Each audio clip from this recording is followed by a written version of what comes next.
بسم اللہ الرحمن الرحیم۔ السلام علیکم ورحمۃ اللہ وبرکاتہ۔ عزیز طلبہ کرام، آج کتاب الاقرار کو ہم شروع کر رہے ہیں۔ جیسا کہ کتاب الحجر کے اندر ہم نے پڑھا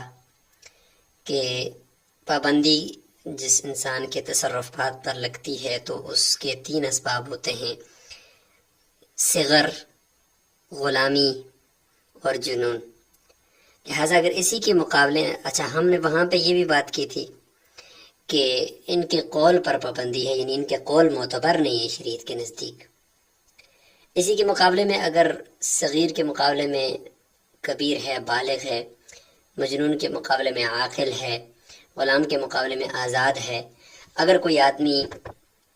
یہ آزاد آدمی، بالغ آدمی، عاقل آدمی، وہ اگر اقرار کر لیتا ہے اپنے اوپر کسی کے مال کا کہ میں اقرار کرتا ہوں کہ فلاں بندے کا میرے پاس اتنے روپے ہیں، فلاں آدمی کے میرے اوپر اتنا کچھ ہے، تو یہ اس کا قولی گویا کہ تصرف ہے نا۔ تو المرء یؤخذ باقرارہ کے قاعدے کے تحت اس کے اس اقرار کے اندر پکڑا جائے گا اور یہ اقرار اس کے اوپر ہم لازم کر دیں گے۔ اب وہ اقرار چاہے تھوڑا ہو یا زیادہ مال کا ہو یا جتنا بھی ہو، وہ ہم اس کو کہیں گے کہ آپ کے اوپر یہ لازم ہو چکے کیونکہ آپ نے اقرار کر لیا ہے، کیونکہ یہ تینوں شرائط، عاقل ہونا، بالغ ہونا اور اس کا اور اس طریقے سے آزاد ہونا،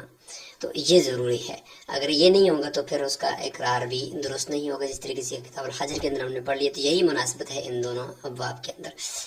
تو کتاب الاقرار کے اندر یہ انشاءاللہ تفصیل ہوگی۔ کوئی آدمی اقرار کرتا ہے تو شریعت اس کا اقرار کس طریقے سے نافذ کرتی ہے، اور اگر وہ مجہول اقرار کر لیتا ہے تو اقرار تو پھر بھی اس کا ٹھیک ہے کہ مجہول ہے، کہ فلاں آدمی کہ میرے اوپر کچھ لازم ہے، اس طرح کرتا ہے، تو پھر بھی ہم کہیں گے اقرار تو آپ کا درست ہو گیا، لیکن یہ کچھ کا کیا مطلب ہے، اس کی ذرا تشریح کریں۔ تو یہ ہم انشاءاللہ پڑھیں گے، اور اس کے کچھ الفاظ ہیں مختلف عربی الفاظ ہم نے آج دیکھنے ہیں، جو کہ کتاب عربی میں ہے۔ تو عربی الفاظ دیکھیں گے کہ ان عربی الفاظ کا جو اگر وہ بیان کرے اور وہ اگر بات کرے تو ہم اس اقرار کی اس لفظ سے کیا مراد لیں گے۔ یہ اس وقت ہے کہ جب وہ متعین نہ کریں، مطلب ایک مبہم سی بات کر کے چلا جائے، تو ہم وہاں پہ یہ کہیں گے کہ اب آپ نے تشریح تو کرنی ہے اس کی، لیکن اب تشریح اتنی رقم سے کم نہیں ہونی چاہیے، کیونکہ آپ نے جملہ جو بولا ہے اس جملہ یہ بتا رہے کہ کم از کم اتنی رقم ہونی چاہیے۔ تو وہ کچھ جملے ہوں گے، ان کی تشریح بھی کر رہے ہوں گے انشاءاللہ تعالی۔ تو چلتے ہیں، سب سے پہلے انشاءاللہ پورے باب کا خلاصہ بھی کر لیتے ہیں، اور اقرار کا جو ہے وہ مفہوم ہے وہ بھی انشاءاللہ آپ کے سامنے آ گیا ہے، اور اس کی کچھ مختلف صورتیں ہیں وہ انشاءاللہ ہم پڑھتے ہیں۔ تو سب سے پہلے خلاصہ دیکھ لیتے ہیں کتاب الاقرار کا۔ انشاءاللہ سب سے پہلے نمبر پر ہم جو عبارت پڑھیں گے اس میں اقرار کا حکم ہوگا۔ دوسرے نمبر پر الفاظ اقرار ہوں گے، تقریباً اس میں پھر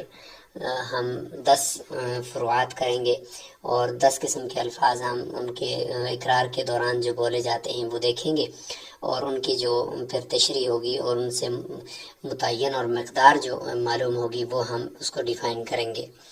تیسرے نمبر پر ہوگا جی اقرار اور اجل کا دعویٰ۔ ایک طرف اقرار کرے گا اور دوسری طرف مدت اپنے لیے سہولت کا دعویٰ کرے گا، تو کیا حکم ہوگا، یہ ہوگا۔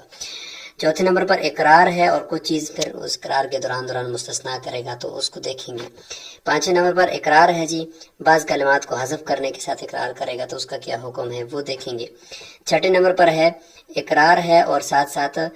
کچھ شرط بھی لگا رہا ہے، تو وہ دیکھیں اس کا کیا حکم ہوگا۔ اور ساتویں نمبر پر ہوگا اقرار ایک بلڈنگ کا یا کسی گھر کا اقرار کر رہا ہے لیکن اس کی دیواروں کو مستثنا کر رہا ہے، تو وہ بھی دیکھا جائے گا۔ آٹھویں نمبر پر مسئلہ ہوگا کہ اقرار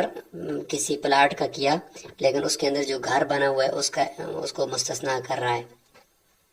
نویں نمبر پر جو مسئلہ ہوگا وہ یہ ڈسکس کیا جائے گا عبارت میں کہ کسی چیز کا برتن کے اندر ہے تو اس ظرف اور مظروف دونوں کا اقرار کر رہا ہے، فی کے ذریعے سے یا عن کے ذریعے سے، تو اس میں تفصیل ہوگی۔ 10ویں نمبر پر ہوگا جی کہ الاقرار بالغصب، غصب کی چیز کا اقرار کہ میں نے فلاں بندے سے چیز غصب کی ہے۔ اور 11ویں نمبر پر ہے الاقرار بحرف ضرب، یعنی ضرب اور تقسیم کے ساتھ جو ہے وہ اقرار کر رہے ہیں، تو اس میں ہم کیا مراد لیں گے اس کے الفاظ سے۔ 12ویں نمبر پر ہے الاقرار بحرف الغایہ، یعنی غائط کا لفظ ہے، من الہ استعمال کرے گا حرف غائط، تو پھر وہاں پہ کتنی مقدار مراد ہوگی اس کے قول سے، اس کو دیکھیں گے۔ 13ویں نمبر پر ہے الاقرار بالدین المقید، قرضے کا اقرار تو کر رہا ہے لیکن اس کو کسی شرائط کے ساتھ مقید کر رہا ہے۔ 14ویں نمبر پر ہوگا کہ الاقرار المتضمن للرجوع، یعنی ایسا اقرار ہے جو اندر اندر سے رجوع لگ رہا ہے اور ظاہری طور پر اقرار لگ رہا ہے۔ 15ویں نمبر پر ہوگا الاختلاف بین المقر والمقر لہ، یعنی جس کے لیے اقرار کر رہا ہے اس کے درمیان اور اقرار کرنے والے کے درمیان کچھ اختلافات ہوں گے، وہ دیکھے جائیں گے۔ 16ویں نمبر پر الاقرار المبہم بشیء، یعنی کسی چیز مبہم چیز کا یعنی مبہم سے اقرار کر رہا ہے، لیکن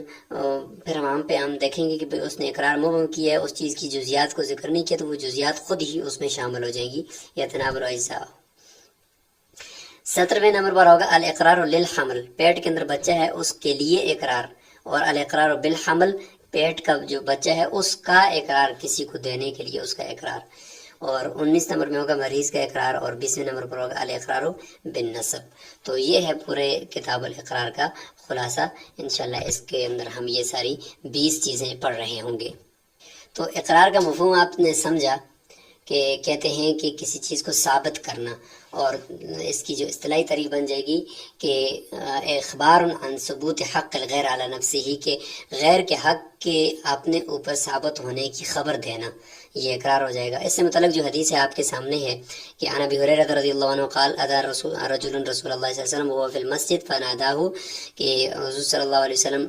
مسجد کے اندر تھے تو آ کر ایک آدمی نے ان کو آواز دی، فقال یا رسول اللہ انی زنیت فاعرض عنہ، یعنی میں نے زنا کر لیا ہے، اقرار کیا انہوں نے، اور آپ صلی اللہ علیہ وسلم نے اعراض کیا، حتی ردد علیہ 4 مرات، یہاں تک کہ 4 مرتبہ اس آدمی نے اس کو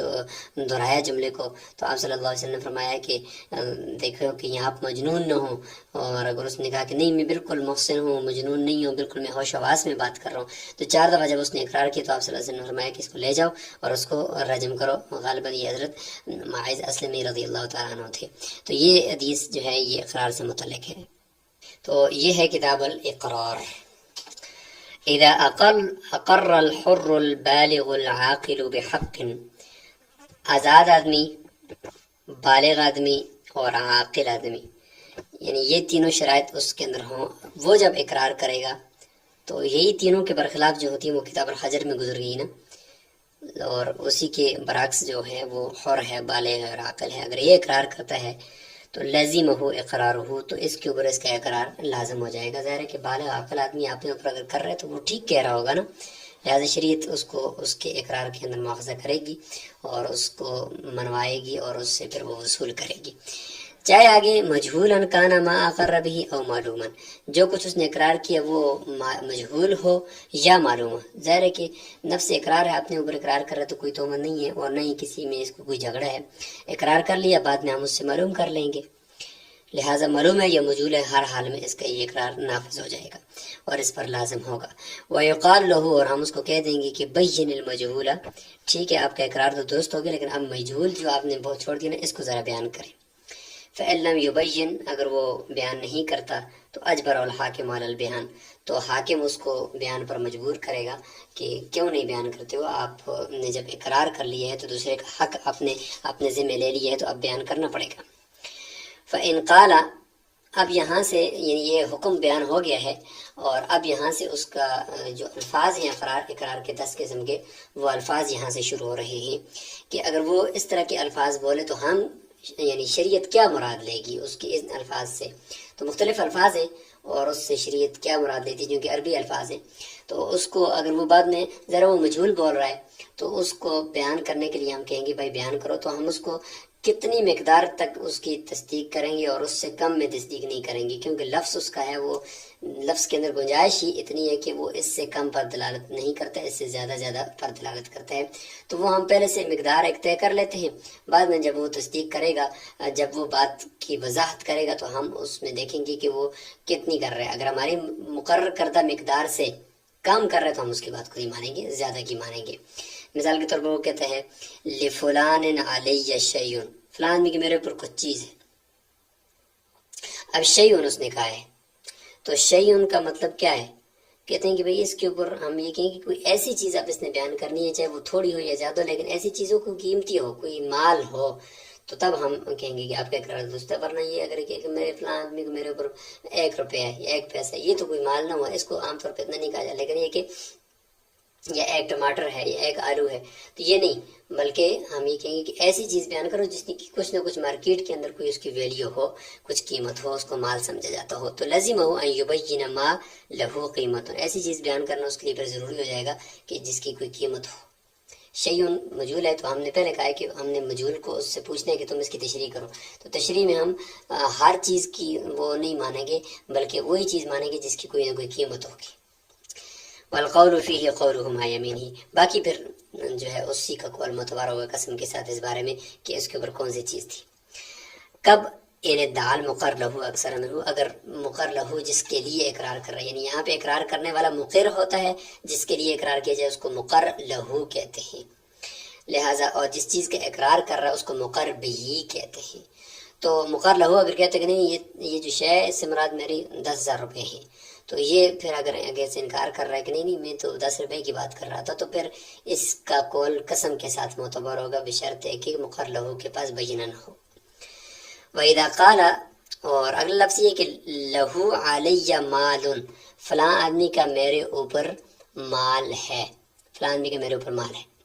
اب یہ مال اس نے لفظ نکرہ بولا ہے، تو مال سے ہم کیا مراد لیں؟ تو ہم اپنے طور پر ایک مقدار متعین کرتے ہیں، پھر اس کی تصدیق ہم کرتے ہوئے جو ہے وہ دیکھیں گے کہ وہ اس سے کم کرتا ہے یا زیادہ، تو کم میں اس کی تصدیق نہیں کی جائے گی، زیادہ میں کی جائے گی۔ فالمرجع فی بیانہ الیہ، لہٰذا اس مال ان کے لفظ کے اندر جو تشریح ہے اور اس میں جو بیان کرنا ہے وہ اسی کی طرف ہوگا رجوع، کہ بھئی تم ہی بتاؤ کہ کیا مطلب ہے۔ وَيُقْبَلُ قَوْلُهُ فِي الْقَلِيلِ وَالْكَثِيرِ، اور اس کا قول قلیل اور کثیر سب میں یعنی قبول کیا جائے گا۔ اس نے مال ان کا ہے تو مال میں نکرہ ہے تو نکرہ قلیل کثیر سب پر بولا جا سکتا ہے، لیکن بالکل بھی ایسا چیز جو بالکل شے تافہ یعنی حقیر سی چیز ہو، ایک ٹافی کے اوپر آ کر بات کر لے، ایک بسکٹ کے اوپر بات کر لے، تو یہ اس سے ہم قبول، لیکن کہ مال کا مطلب ہے کہ کوئی کم از کم کوئی اس کی ویلیو ہو معاشرے میں۔ فَإِنْ قَالَ، اگر وہ یہ لفظ بولتا ہے کہ لہو علیہ مال عظیم، فلاں آدمی کا میرے اوپر مال عظیم ہے، تو مال عظیم کتنا ہونا چاہیے؟ تو ظاہر ہے کہ مال عظیم وہی ہے جس کے اوپر زکوٰۃ لازم ہو عام طور پہ، یعنی وہ اسی کو مال عظیم کہا جاتا ہے، تو وہ 200 درہم ہے، یعنی 52.5 تولے چاندی، تو 200 درہم سے کم میں اس کی تصدیق نہیں کی جائے گی۔ لم یصدق فی اقل، تصدیق نہیں کی جائے گی اس کی کم میں، کس سے کم میں؟ 100 درہم، 200 درہم سے کم میں، کیونکہ یہی زکوٰۃ کا نصاب ہے اور اسی کو مال عظیم ہی کہا جاتا ہے، اور اتنا مال اگر کسی کے پاس ہو تو وہ مالدار شمار ہوتا ہے۔ وَإِنْ قَالَ، اگر وہ یہ لفظ بولتا ہے کہ لہو علیہ دراہم کثیرۃ، دراہم کثیرۃ یعنی جمع ہے دراہم اور ساتھ کثیرۃ اس کی صفت لے کر آ رہا ہے، تو اب ہم اس سے تشریح تو مانگیں گے، لیکن کہتے ہیں کہ 10 درہم سے کم میں ہم اس کی بات نہیں مانیں گے۔ کیوں؟ اس لیے کہ یہ لفظ جو ہے تراہم جمع ہے، جمع کا اطلاق تو 3 بار ہی ہوتا ہے، لیکن صاحب جب اس کی کثیرتن کی آگے تو جمع کثرت جو ہے وہ یعنی وہ والا صیغہ جو زیادہ سے زیادہ یعنی جمع ہونے کی حالت میں ہی زیادہ مقدار پر دلالت کرے، تو وہ دراہم وہ 10 درہم ہی ہیں، یعنی عشرۃ دراہمہ اس کی تمیز آ رہی ہوتی ہے نا۔ پھر چونکہ احد عشرہ کے بعد جب جائیں تو پھر تو تمیز مفرد ہو جاتی ہے، احد عشرۃ درہمان ہو جاتا ہے، تو دراہم جو تمیز جمع کی آتی ہے وہ 10 تک ہی آتی ہے، تو اس لیے 10 کو ہم یہ سمجھیں گے کہ یہ مال عظیم ہے۔ لم یصدق فی اقل من 10 دراہم، 10 درہم سے کم میں اس کی تصدیق نہیں کی جائے گی۔ فَإِنْ قَالَ، اگر یہ کہتا ہے کہ لہو علیہ دراہم، بس صرف دراہموں کا ہے کہ فلاں میں کہ میرے اوپر دراہم ہے، تو بیان کرے گا، وہ تفسیر کرے گا، لیکن تفسیر میں ہم 3 درہم سے کم میں اس کی تصدیق نہیں کریں گے۔ فَهِيَ ثَلَاثَةٌ، کیونکہ دراہم جمع ہے، جمع کا اطلاق کم از کم جو ہے وہ افراد اس کے 3 ہی ہوتے ہیں۔ ہاں الا یبین اکثر منها، الا یہ کہ اس سے زیادہ بیان کر دے تو پھر تو کوئی عرض نہیں ہے، جتنا بھی بیان کرے، لیکن 3 سے کم نہیں ہونا چاہیے۔ وَإِنْ قَالَ، اگر وہ یہ لفظ بول لیتے ہیں کہ لہو علیہ کذا کذا درہمن، کذا کذا، درمیان میں کوئی بھی عطف نہیں ہے، کذا کذا 2 لفظ، تو ہم دیکھتے ہیں کہ بھئی کون سا عدد جو 2 عدد مل کر وہ اس عدد پر دلالت کر رہے ہوں، 2 الفاظ مل کر درمیان میں کوئی واو عطفہ بھی نہ ہو، تو عربی کے اندر دیکھیں تو وہ چھوٹا سے چھوٹا عدد احد عشرہ ہے، 11 احد ہے اس کے اندر اور عشرہ، یہ دو لفظ مل کر یہ بناتے ہیں ایک عدد کو، کیونکہ اس سے نیچے تو عشرہ ہے، ثنانی، وہ سب ایک ایک ہے نا، صرف احد عشرہ جب شروع ہوتا ہے تو اس میں دو لفظ مل کر وہ ایک عدد کے اوپر دلالت کرتے ہیں، وہ ہے 11۔ تو کہتے ہیں کہ 11 سے نیچے کسی صورت میں اس کی تصدیق نہیں کی جائے گی، اس سے اوپر کی جائے گی۔ وَإِنْ قَالَ کَذَا وَكَذَا، قضا و قضا درمیان میں وہ عطفہ لے کر آگے کہ فلان بھی کہ میرے اوپر قضا و قضا درہمن ہے، تو ظاہر ہم وہ عدد ڈھونڈیں گے کہ جو کم سے کم چھوٹے سے چھوٹا ہو اور دو عدد ہوں درمیان میں وہ عطفہ ہو، تو وہ 21 ہی ہے۔ لم یصدق فی اقل من احد و عشرین، دیکھیں احد اور عشرین دو الفاظ ہیں، دونوں مل کر ایک عدد پر دلالت کرتے ہیں، اس سے نیچے جو ہے وہ عشرون ہے، پھر احد عشرہ بغیر عطف والے ہیں، لیکن یہ احد و عشرین یہ ایک واحد یعنی پہلا لفظ ہے، پہلا عدد ہے جس کے اندر دو الفاظ ہیں اور درمیان میں وہ عطفہ ہے۔ وَإِنْ قَالَ، اگر کہتے ہیں کہ لَهُ عَلَيَّ أَوْ قِبَلِي، یہ لفظ بولتے ہیں فلان بھی کہ میرے اوپر، فلان بھی کہ میری طرف، فقد اقر بدین، ہم یہ سمجھیں گے کہ وہ ایک اس نے دین کا اقرار کر لیا ہے، کیونکہ اس طرح کے الفاظ قبلی اور علیہ جو ہے وہ قرضے کے اندر بولے جاتے ہیں، باقی کسی چیز کے اندر نہیں بولے جاتے، تو ہم یہ کہیں گے کہ اس نے قرضے کا اقرار گویا کہ کر لیا ہے۔ وَإِنْ قَالَ، اگر کہتا ہے لَهُ عِنْدِي أَوْ مَعِي، فلان بھی کہ میرے پاس یا میرے جیب میں اتنی رقم ہے، تو اس کو ہم کہیں گے کہ یہ اقرار امانت کا کر رہا ہے، قرضے کا نہیں۔ قرضے کا ہوتا ہے میرے اوپر، میرے پاس یا میری طرف، میرے پاس نہیں کہا جاتا، یہ عندی نہیں لفظ بولتے عربی میں، معی نہیں بولتے، اس کے لیے بولتے ہیں علیہ، لہذا فهو اقرار بامانۃ فی یدہ، یہ اپنے ہاتھ میں اقرار امانت کا کر رہا ہے۔ وَإِنْ قَالَ لَهُ رَجُلٌ، ایک آدمی اس کو کہتا ہے کہ لی علیک 1000 درہم، فلان بھی کہ میرے اوپر، فلان یعنی کوئی ایک آدمی ہے وہ اس اقرار کرنے والے کو کہتا ہے کہ میرے آپ کے اوپر 1000 درہم ہے، اور آگے سے مقر کہتا ہے کہ اتزنھا، اس کے سامنے کوئی درہم پڑے ہوتے، کہا کہ ان کو ذرا شمار کر لیں، اب ان تقدہ یا ان کو انتزنھا، ان کا وزن کر لیں، ان تقدہ یا ان کو شمار کر لیں، ذرا دیکھ لیں، پرکھ لیں، یا یہ لفظ بولا اجلنی بہا، مجھے ان کی ذرا مہلت دے دیں، نیٹا دے دیں، او قد قضیت تو کہا، یا تو میں نے تجھے ادا کر دیے تھے وہ۔ تو یہ جو 3-4 الفاظ اس نے بولے ہیں، تو ان الفاظ سے یہ سمجھ میں آ رہا ہے کہ یہ اقرار کر رہا ہے کہ ہاں واقعی میرے اوپر آپ کے 1000 درہم ہیں، تو ذرا یہ والے بھی درہم وزن کر کے لے لیں، یا یہ والے درہموں کو ذرا دیکھیں، یا مجھے مہلت دے دیں۔ مہلت تو وہی مانگتا ہے جس کے اوپر کچھ قرضہ لازم ہو نا، یا میں نے تجھے ادا کر دی، تو کیا مطلب کہ آپ کے میرے اوپر تھے لیکن آگے دعویٰ کر رہے کہ میں نے ادا کر دی، لہٰذا ہم یہ کہیں گے فہو اقرار، یہ اقرار ہے، اس کی طرف سے اقرار شمار ہوگا۔ ومن اقر بدین مؤجل، کسی آدمی نے دین کا اقرار کیا کہ فلاں آدمی کے میرے اوپر 1000 درہم ہے، لیکن آگے ساتھ ساتھ دعویٰ کر رہا ہے مؤجل کا کہ ہے 1 مہینے بعد دینا ہے، ابھی نہیں دینا، تو یہ اجل کا دعویٰ کر رہا ہے ایک زائد چیز کا، لہٰذا اقرار تو اپنی جگہ پر نافذ ہو گیا، اب یہ جو اجل کا دعویٰ ہے یہ اس کا ہم نہیں مانیں گے، اگر بشرط ہے کہ آگے جو مقر لہو ہے وہ اس کی تکذیب کر رہا ہو کہ میں نہیں مانتا ہوں کہ میں نے 1 مہینہ نیٹا لگایا ہو۔ فصدق مقر لہو اس کی تصدیق کر رہا ہے دین میں، وکذب فی تعجیل، اور اجل لگانے میں اس کی تکذیب کر رہا ہے کہ اجل کا مجھے پتہ نہیں ہے، تو لزمہ الدین حالا، تو دین حالا ہی لازم ہوگا، یعنی فی الحال ہی اس نے دین دینا ہوگا، کوئی نیٹا ویٹا نہیں ہوگا۔ اور اجل کے اندر دیکھیں کہ اگر وہ مقر لہو کے پاس بہینہ ہے تو اس کا قول معتبر ہوگا، اجل نہیں ہوگی، اور اگر نہیں ہے تو پھر اسی مقر اقرار کرنے والے کا قول معتبر ہوگا قسم کے ساتھ، قسم کھا لیتے تو اجل ہوگی، نہیں کھاتے تو نہیں ہوگی۔ وَيُسْتَحْلَفُ الْمُقَرُّ لَهُ فِي الْأَجَلِ، اجل کے بارے میں پھر اس سے مقر لہو سے قسم کھائی لی جائے گی، کیونکہ دعویٰ کرنے والا کون ہے؟ اجل کا دعویٰ کرنے والا وہ مقر ہے، اقرار کرنے والا، اور انکار کرنے والا آگے مقر لہو ہے کہ بھئی اجل وجل کچھ بھی نہیں لگائی، لہٰذا قسم پھر کس سے لی جائے گی؟ مقر لہو سے قسم لی جائے گی کہ وہ انکاری ہے۔ بینہ کون لائے گا؟ بینہ اقرار کرنے والا اس کے اوپر لائے گا کہ میرا دعویٰ ہے کہ اجل کچھ بھی نہیں ہے، دیکھو یہ 2 گواہ موجود ہے، اگر نہیں ہے تو پھر مقر لہو کا قول معتبر ہوگا۔ یہاں پر ہم اپنے سبق کو سٹاپ کر لیتے ہیں، انشاءاللہ آگے چلتا رہے گا یہ ہمارا سبق، اور کتاب الاقرار کے اندر چند اسباق انشاءاللہ مزید بھی ہوں گے۔ السلام علیکم ورحمۃ اللہ وبرکاتہ۔